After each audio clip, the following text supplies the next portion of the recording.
Hi guys, James at Rampant Lion Reviews again for you today with another beer review. For this one we are going to head back to Denmark. Obviously I'm still filming in Japan, but this was one of the other beers that I brought with me to Japan from Denmark when I was kind of passing through on my way here. So for this one we are going to return to Mikkeller, one of the famous Danish gypsy breweries, and we're having a taste of one of their beers that I think is a little bit more unusual than some of the others. So we're having a taste of the Thai IPA, which comes in at 7.1%.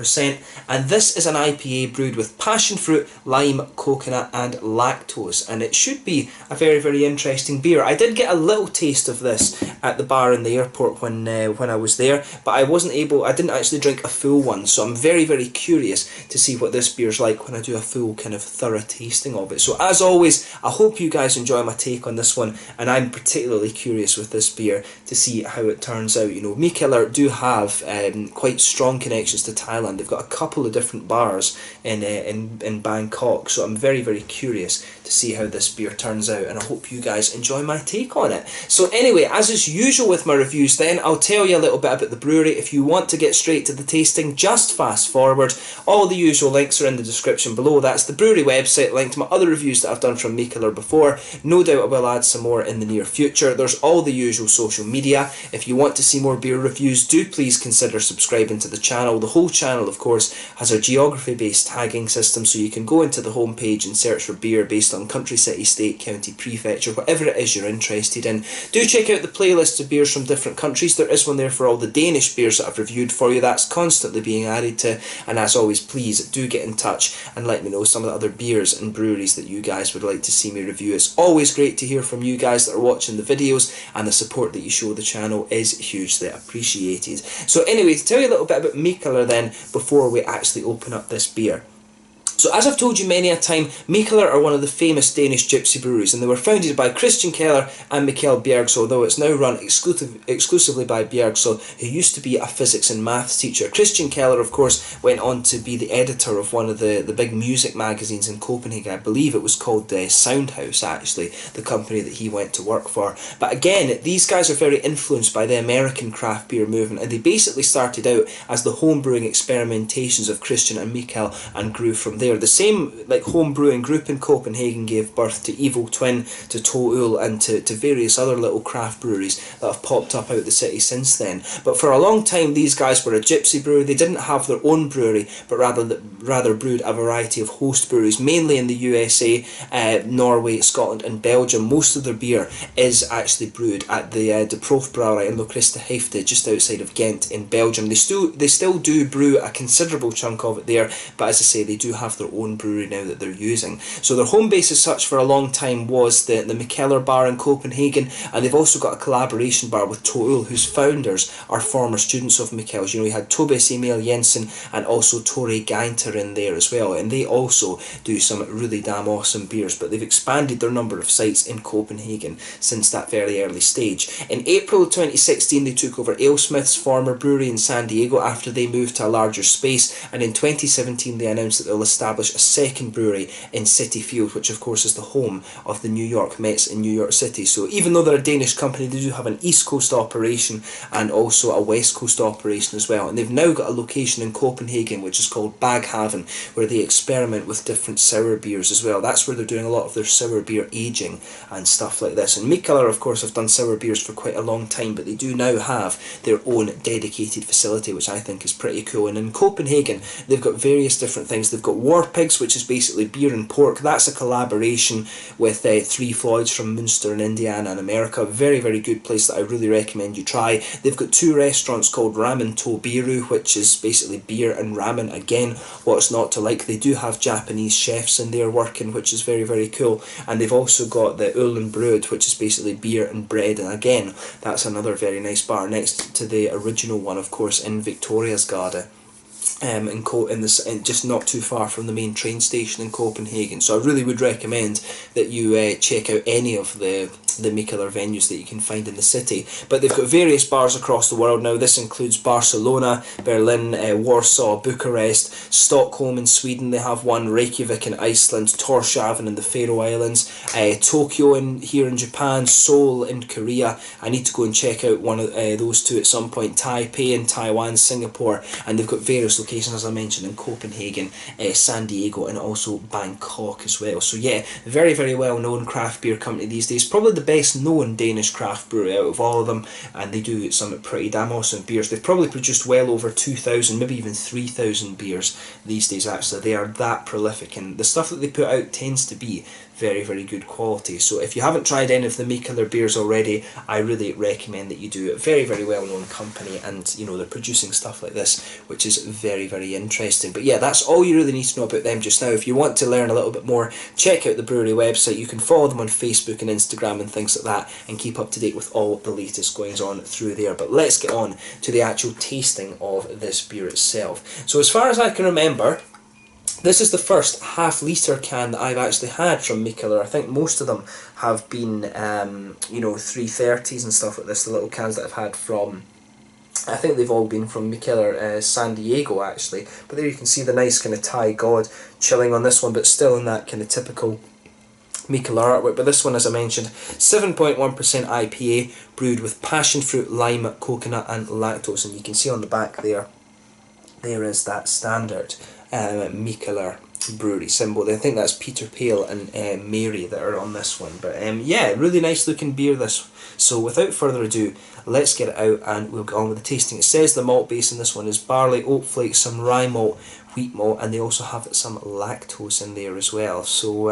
yeah, let's get it out and just get on with the tasting. I'm very curious to see how this one turns out. As I mentioned to you, I did have a little taste of this one out of the tap in Copenhagen. You can see a nice smoky opening as we open it up there, but I don't really remember what this one is like. I've spilt a little bit of it. It's obviously been very, very full as we're opening it up. But yeah, let's get this out and we will get on with the tasting. I think that's enough for the moment there. I'll need to clean up the little bit that I've spilled a little bit later on, otherwise I will get chewed. You can see we still have our polar bear mascot in this video as well. But yeah, as you can see with this one, it's poured a really nice bright golden yellow colour. There's a solid finger and a half of a, I would say, perfect white frothy head on this one. One or two big bubbles sticking towards the side of the glass and a few little ones heading up towards the bottom of that head there. If you put your fingers behind it, you will see this beer is completely hazy. There's no transparency to this one at all, you know, pretty much as hazy as you are going to get. So yeah, just nothing overly surprising with this one in terms of its appearance when you consider that it's an IPA, but yeah, it looks like a very, very nice beer. So yeah, let's take a closer look at the aroma and just see how we get on with this one. Oh yeah. So straight away, first thing that is coming out of this one for me is the lime. The lime, I don't know why, my nose is always very kind of sensitive to lime. You know, whenever there's lime in a beer, it picks it up straight away. You can definitely smell some of that nice coconutty quality as well. The passion fruit's definitely coming out of it as well. That's kind of a little bit subdued. To me, the lime is very, very strong in this one, and the kind of the coconut notes. When you start to sugar the beer up a little bit more as well, you can pick out the oaty notes and the sort of lactosey qualities that this beer has as well. That's really apparent. It does smell like quite a milky, almost milkshake type IPA, this one. Yeah, you know, it's somewhere between a New England and a milkshake IPA in some ways. It reminds me a little bit of some of these AleSmith beers that I've had over the last little while. I'd be very curious to know which hops they've used in this. You know, if they're adding passion fruit to it, you'd think it would either be Simcoe that they're using, or it would be, you know, it would be a little bit of a, you know, like Galaxy or something like this. One of these big passion fruity hops. I think the two main ones. You do get Ella as well, but that's a little bit like a kind of toned down version of Galaxy. Mikkeller, I would say, are more likely to use Galaxy or Simcoe in these beers. But yeah, I think this one, it does smell very, very nice. So just take a little bit of time and enjoy the aroma of the beer before you get stuck in. But yeah, definitely coconuts, definitely lime. The passion fruit's in there as well.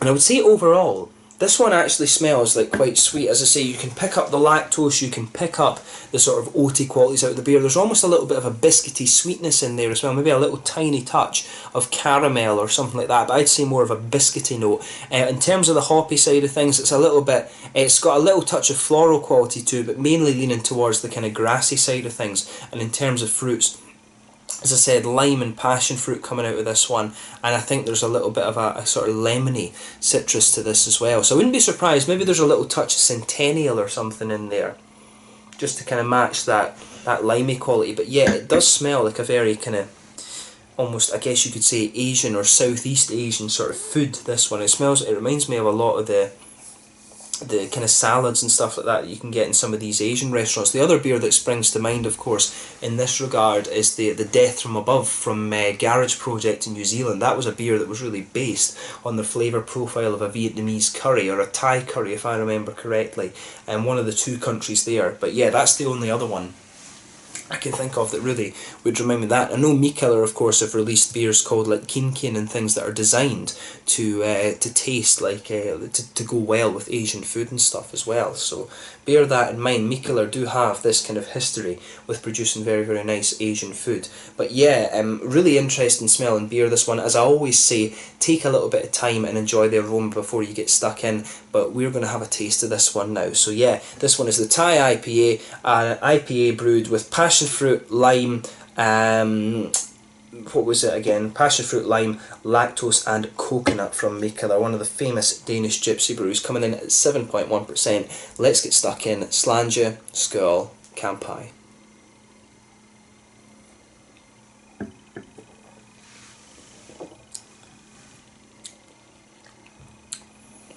Yeah. So, first thing you're going to notice about this beer is that it does have a little bit of a sour quality. And if I remember rightly, this beer doesn't actually have wild yeast or anything added to it. A lot of that is coming purely from these little adjuncts that they've put into the beer. So it does come across as a little bit more of a kind of tart, sour beer rather than anything else.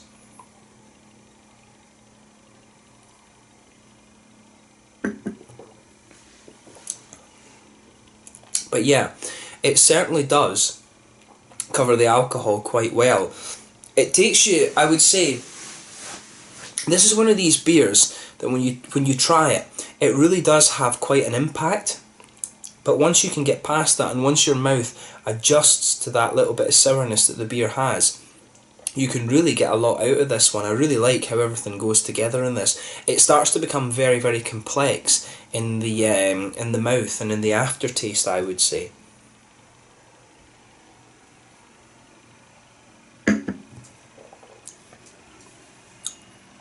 Yeah. So let's try and break this down a little bit. As I always say with any beer, sugar it around your palate a little bit and let your whole mouth adjust before you start trying to kind of break it down too much. So yeah, in the middle of your palate you can feel a little bit of that pale malty quality. That just blankets the middle of your tongue. On top of that you start to get the oaty creaminess out of this one. In the very centre of your palate you get a little bit of that kind of malty sweetness that you would expect to cover up the booze. At 7.1%, this is by no means a beer that's going to blow the head off you in terms of its alcohol content, but it does have that little bit of malty sweetness that you would expect of one of these beers, just to cover any alcohol warmth that you might have. And the sweetness of this beer, for me, is mainly a sort of McVitie's digestive biscuity kind of thing, and that matches the rest of it quite well. The further and further into the aftertaste with this beer you go, the more and more of the kind of coconut flavours are starting to come out of the beer.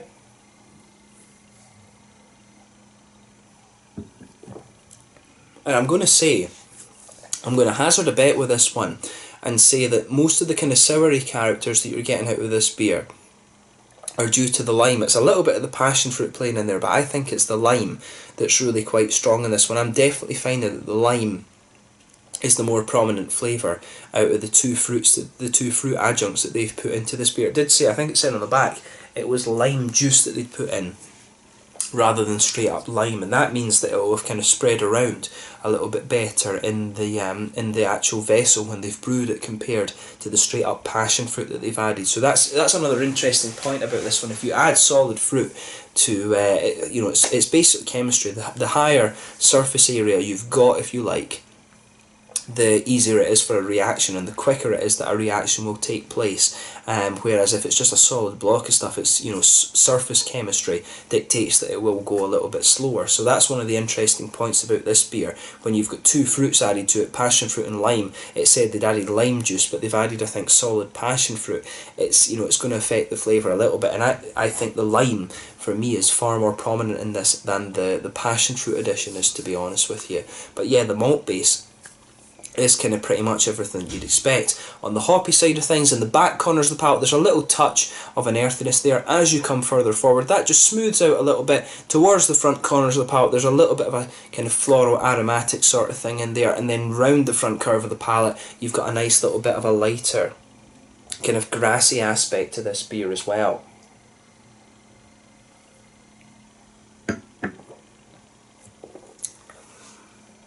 As I mentioned too, this beer has a nice kind of sour edge to it, and that's coming from the fruits. It's mainly a lime sort of sour thing that's coming out of this one, although I wouldn't say that the passion fruit doesn't play its part. And I wouldn't be too unsurprised if they've used a little bit of Centennial in this beer, because when you go round that front curve of the tongue, particularly when you go behind the front curve of the tongue, you always get that little oily bubble where those fruity esters start to come out of the beer. And for me, this beer does have a little bit of a lemony edge to it, a kind of lemony sharpness to it as well. And Centennial is one of these hops that's going to give you this nice, almost lemon sherbety type quality, and it complements the limey aspects of the beer as well. So just be aware of that when you try this one. They've got a whole host of interesting things going on in this beer. So yeah, just try it for yourself and see what you think. It's one of the more unusual IPAs that I've had in recent times, but it certainly does work. If you like sour beers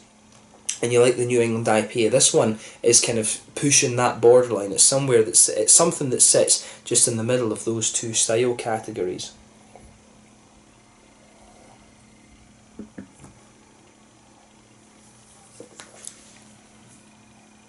Yeah, the coconutty flavours in this are very, very interesting, because it's almost, I wanted to wait till I described those, because I was trying to pinpoint exactly where they are.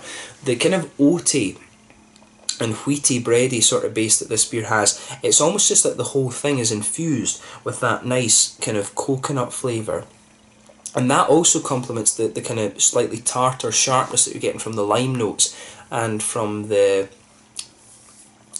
lime notes, and a little bit from the almost lemony qualities that you're getting in the hop as well. So it's really a this beer has lots of different things pulling in different directions. There's a little bit of a, as I say, the passion fruit in there as well. It's really nice. So you've got, if you go behind that front curve of your palate, as I say, you've got a little bit of that darker passion fruit. To me, that forms the linchpin of the fruity side of the beer. But on top of that, you're starting to get things like a sort of lemony citrus. I think there might be a bit of Centennial in here. And the other thing that's worth noting with this beer is when you add fruit, or you add fruit juice to the beer, what it does is it suppresses some of the IBU components of this beer, and you can feel the limey qualities of this beer coming out, the qualities of the lime juice just coming out and sitting round the very edge of the tongue. You can feel that some of the IBUs in this beer just being suppressed a little bit by that element of it, but it certainly works. Pardon me, got a little bit of gas from this one.